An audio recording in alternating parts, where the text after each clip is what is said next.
जय जौहार। अपन देखा तो न्यूज प्लस 21 में हुआ अपन के संग ललिता चक्रधारी। चलो एक नजर डालथन संझा के खबर में। छत्तीसगढ़ में डेल्टा वेरिएंट के वजह ले बड़ी संक्रमण, बुजुर्ग, गंभीर बीमारी और लइका ला अधिक खतरा।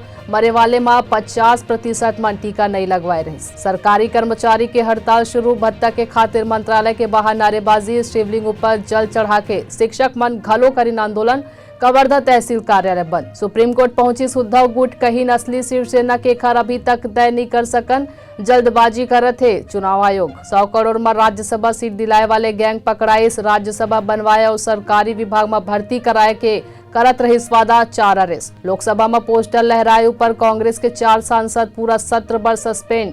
सदन की कार्रवाई 26 जुलाई तक स्थगित। पार्थ चटर्जी के क्लोज रही अर्पिता मुखर्जी चलात रही 12 फर्जी कंपनी, ईडी हा कोर्ट में कहिस। लोकसभा के कार्यवाही काली सुबह 11 बजे तक करे गई से स्थगित। सीएम योगी आदित्यनाथ कांवड़ यात्रा के हवाई सर्वे करीन, गाजियाबाद ले भरी उड़ान। अमेरिकी डॉलर के मुकाबला रुपया 16 पैसा बढ़ के 79.74 ऊपर पहुंची। खराब मौसम के वजह ले सोलान नहीं पहुंच पाई केजरीवाल और भगवंत मान वर्चुअली करीन संबोधित। ऐसे नहीं जानकारी पर लगातार अपडेट रहे बर देखत रहो न्यूज प्लस 21 आप मन के हक के बाद।